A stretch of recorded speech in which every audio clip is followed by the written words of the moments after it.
నేను అలా ఎలా పిలవగలుగుతాను? అలా పిలిచే అర్హత మీ మనవరాలికి మాత్రమే ఉంది. అవని మేడం వాళ్ళ కూతురికి మాత్రమే ఉంది. మేడం, మీ పాపని తీసుకొస్తామని వెళ్ళారు కదా, మీ పాప వచ్చిందా? వచ్చిందమ్మా. అవునా? ఏది? ఎక్కడుంది? నాకు తొందరగా చూపించండి. మా పాపకు ఇంతకు ముందు నామకరణం జరిగినప్పుడు ఆ పేరుని మొదట నేనే పలికానమ్మా. నా కూతురు పేరేంటో తెలుసా? ఏం పేరు? అక్షయ. అక్షయ.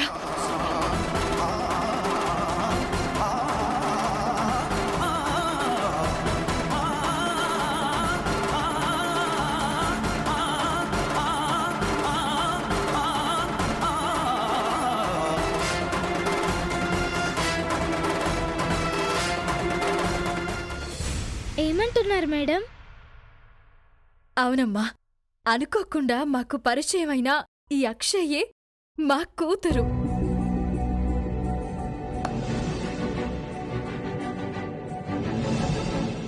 ఒకనాడు నన్ను ఎద్దు బారి నుండి కాపాడిన ఈ అక్షయే మా కూతురు.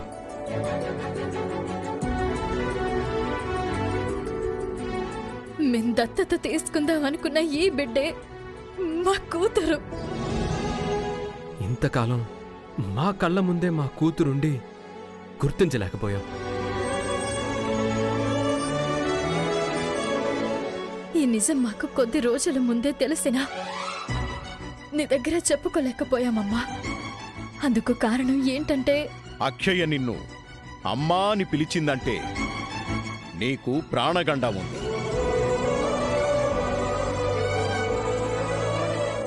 ఇదంతా నిజమా కల అన్నట్టుంది కదమ్మా? ఇది ముమ్మాటికి నిజమమ్మా. అవునమ్మా, నా జాతకంతో పుట్టిన నా మనవరాలివి నువ్వేనమ్మా. అమ్మోరు తల్లి, నువ్వెక్కడికి వెళ్లాల్సిన అవసరం లేదు. నేను మీ బిడ్డనా? ఎంత అదృష్టవంతురాల్ని!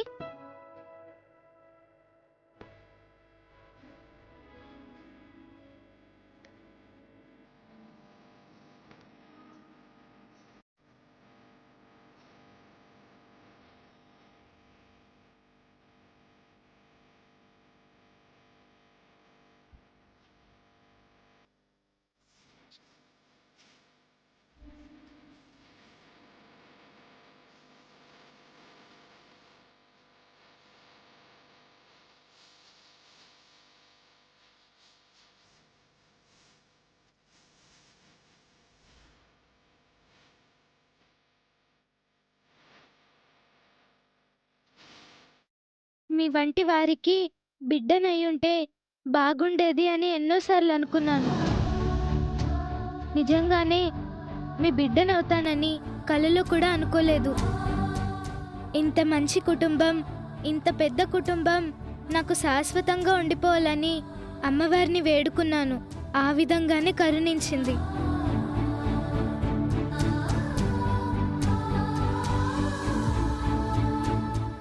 నేను కొలిచిన అమ్మవారు ఇంతకాలానికి నాకు న్యాయం చేసింది.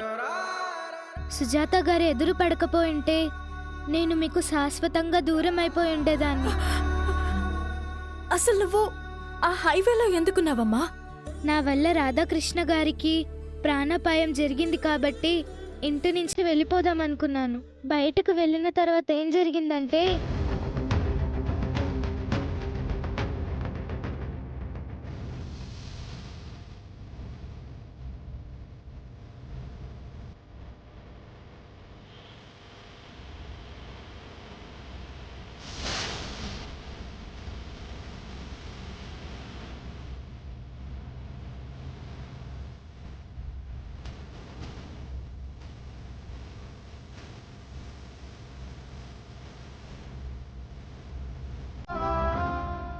పావురా.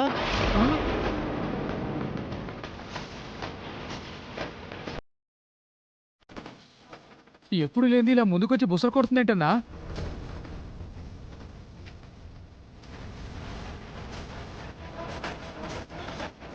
ఏదో పగపట్టినట్టు వచ్చింది. ఇందాక నువ్వు అన్నట్టు ఆ పిల్ల అమ్మోరు తల్లిలా ఉండడం కాదురా, అమ్మోరు తల్లి కృప ఉన్నట్టుంది. అయితే ఖచ్చితంగా మనల్ని చంపడానికి వచ్చినట్టుంది. బండి ఆపు, దిగి పారిపోదాం.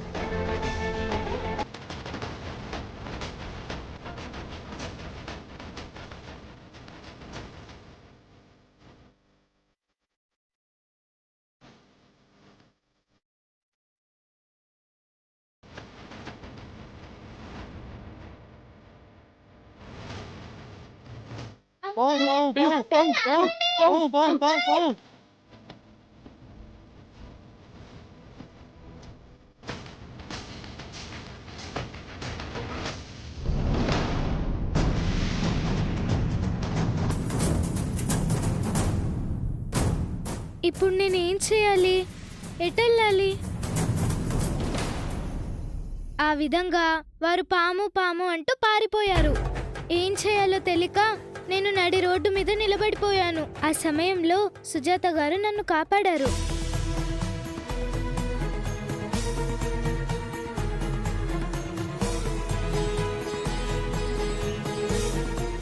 నువ్వు ఈ ఇంటి నుంచి దూరం అయిపోవడం ఇష్టం లేకే ఆ అమ్మవారే ఆ పాము రూపంలో వచ్చి నిన్ను కాపాడింది. అయినా ఈ ఇంటి వారసురాలు ఈ ఇంట్లో ఉండకుండా ఎక్కడికి పోతుందిలే. యావండి, మీరన్నట్టు తన భక్తురాల్ని అమ్మవారే సుజాత ద్వారా తెప్పించుకుందండి.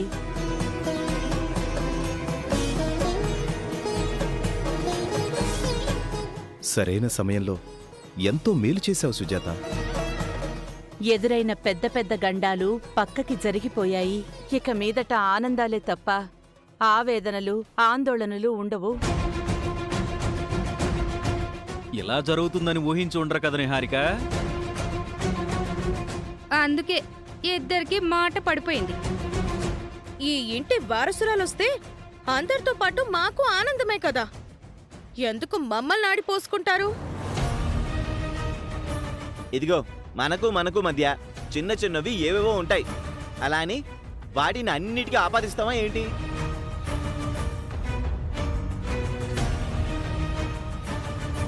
ఇక నుంచి అందరం కలిసిమెలిసి ఉందాం.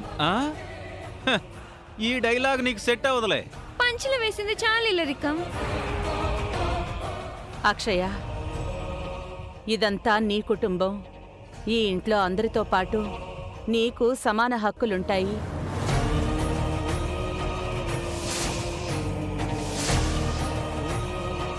చెప్పాలంటే అందరినీ మించి ఓ వాటా ఎక్కువే ఉంటుంది.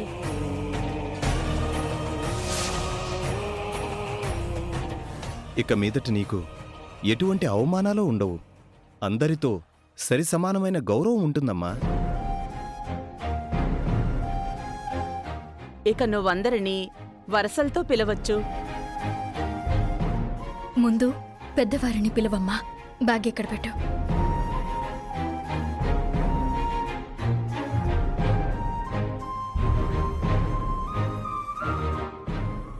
తాతయ్య, నానమ్మ, నన్ను ఆశీర్వదించండి.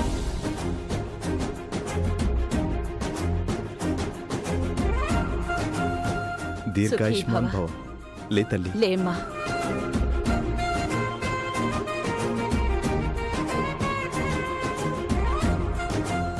ఇప్పుడు మీ అమ్మా నాన్నలను పిలువు. ముందు మీ అందరి ఆశీర్వాదం కావాలన్నయ్య. వెళ్ళు తల్లి. వెళ్ళమ్మా. మామయ్య, అత్తయ్య, నన్ను దీవించండి. నిండు కలకాలం నూరేళ్లు సంతోషంగా సంతోషంగా ఉండు. ఉండు.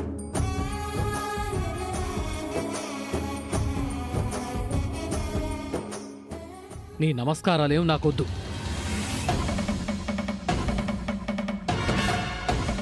మీ విషయంలో నేనే తప్పు చేయలేదు పెద్దనాన్న. అయినా మీరు నా వల్లనే ఇబ్బంది పడ్డారనుకుంటే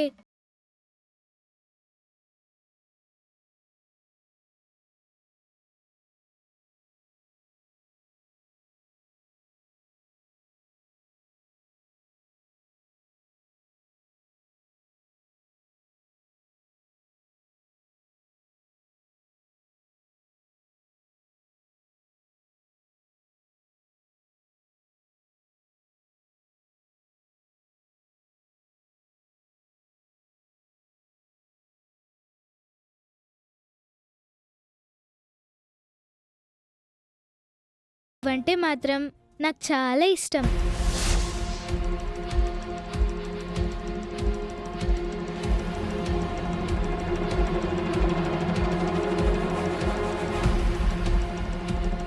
పెద్దమ్మ, నాకు ఆపదొచ్చిన ప్రతిసారి అమ్మవారు నన్ను ఏదో రూపంలో కాపాడుతూ ఉంటుంది. ఈసారి మిమ్మల్ని పంపించింది. నన్ను దీవించు పెద్దమ్మ. అయ్యో అక్షయ, లేమ్మా.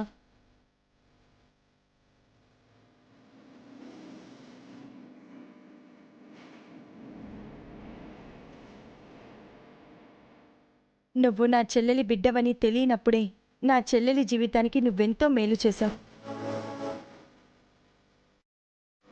5 సంవత్సరాలు అజ్ఞాతవాసం చేసిన నా చెల్లి నీ వల్ల తిరిగి ఈ ఇంట్లో అడుగు పెట్టింది.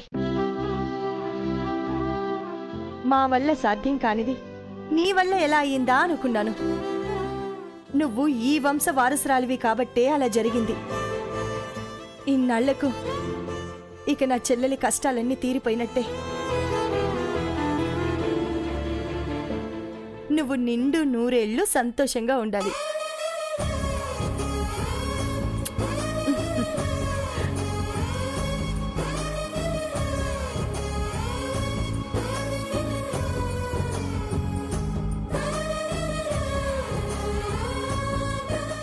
అమ్మ జన్మనిస్తే నాన్న జీవితాన్నిస్తాడు. అలాంటి నాన్న నాకు లేడని, నాన్న అన్న పిలుపు నాకు దూరమైందని ఏడవని రోజు లేదు నాన్న.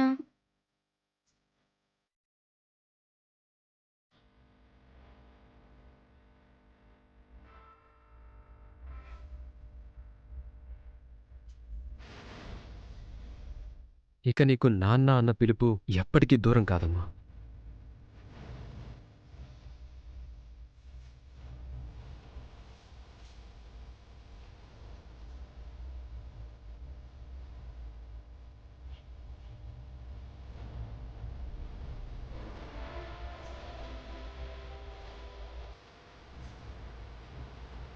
నీ గురించి నేను ఎంత చెప్పినా తక్కువే అవుతుందా?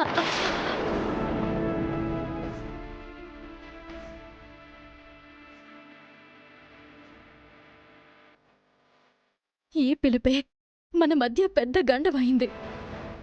ఇక్కడ కాదు, అమ్మవారి ముందు పిలదూరా రా.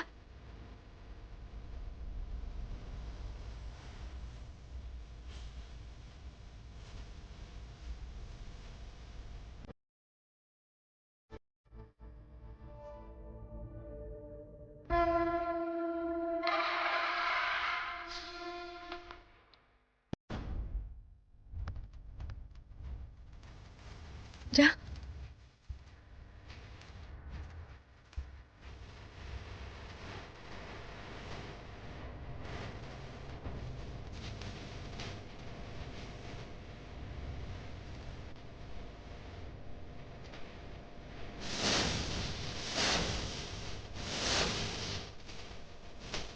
దీపం వెలిగించు.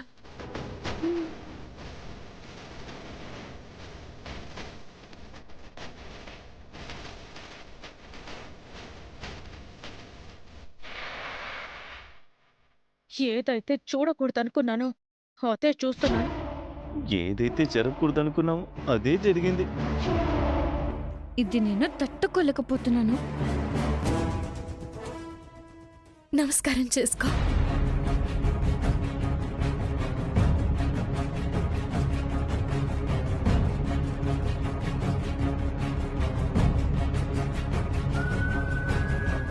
ఇప్పుడు నువ్వు పిలవబోయే పిలుపు కోసం 6 సంవత్సరాలుగా ఎదురు చూస్తున్నాను. ఇప్పుడు పిలవమ్మా. అమ్మా, అమ్మా.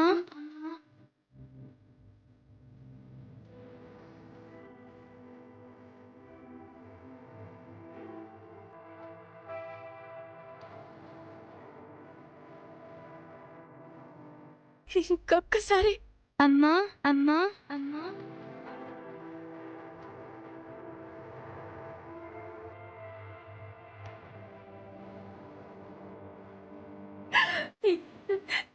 ఇంకొక్కసారి. అమ్మా, అమ్మా.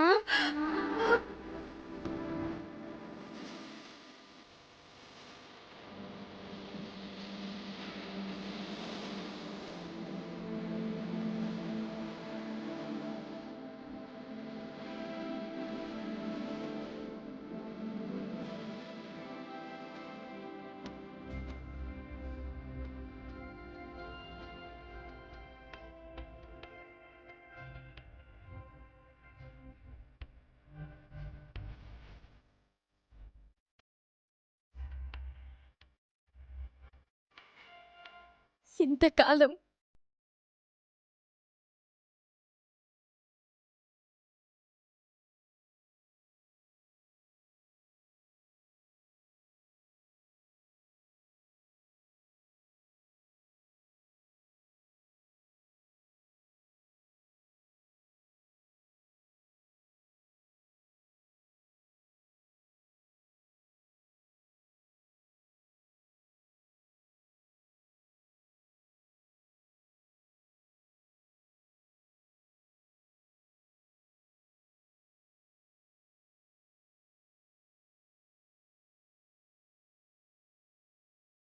బిడ్డగా నాకు కావాలి.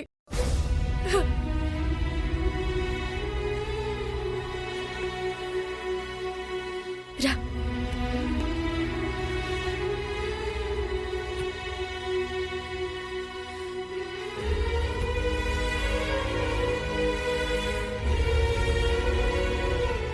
మీరు కోరుకున్న జాతకంతో మీ ఇంట్లో కోడలిగా అడుగు పెట్టలేకపోయాను, కానీ నా బిడ్డ రూపంలో ఆ జాతకాన్ని ఇచ్చాను.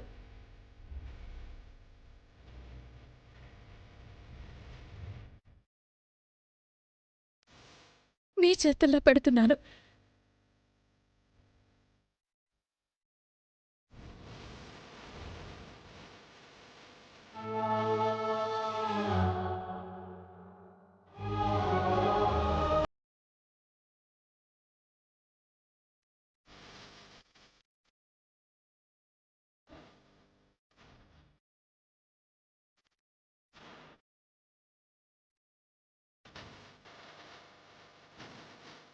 అందరూ వినండి. అక్షయ ఇప్పుడు అనాథ కాదు, పరాయి బిడ్డ కాదు, ఘట్టమనేని వంశ వారసురాలు.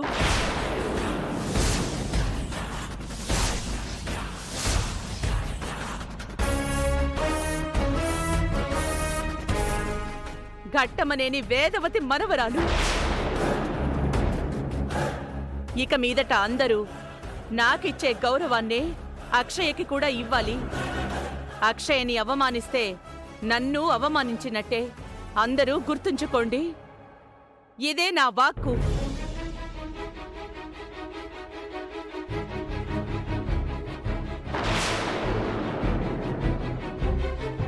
అందరూ గుర్తుంచుకోండి.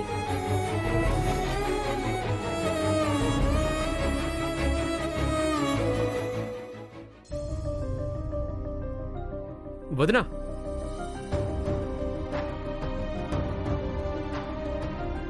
థ్యాంక్ యూ వదినా. థ్యాంక్స్ ఎందుకులే శ్రీకర్. అక్షయ బయట అమ్మాయి కదా, నాకెందుకులే అని పొరపాటును కూడా అనుకోకుండా ఇంటికి తీసుకొచ్చి అప్పగించారు. ఆ సమయంలో మీరు చూడకపోయి ఉంటే ఈ క్షణం మా పరిస్థితి ఎంత దారుణంగా అయ్యుండేదో.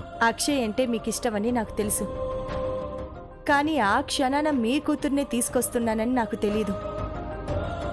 నాకైతే చాలా తృప్తిగా ఉంది. నా కోసం ఎంతో చేసిన నా చెల్లెలికి నేను ఈ చిన్న సహాయం చేయగలిగినందుకు చాలా సంతృప్తిగా ఉంది. అది చిన్న సహాయం కాదక్కా, కొన్ని జీవితాలను, కుటుంబాన్ని, ఆచారాన్ని నిలబెట్టిన సహాయం. నువ్విక మీదట అవని అక్కగానే కాదు, అక్షయ పెద్దమ్మగా కూడా వచ్చి వెళ్తూ ఉండు.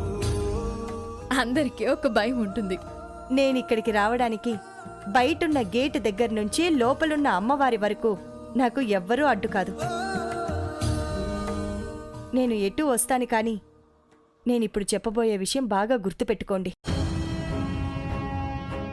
ఇల్లలగ్గానే పండగ అయిపోదు అన్నట్టు మీ కూతురు రాగానే మీ కథ సుఖాంతం అయిపోయిందని అనుకోకండి.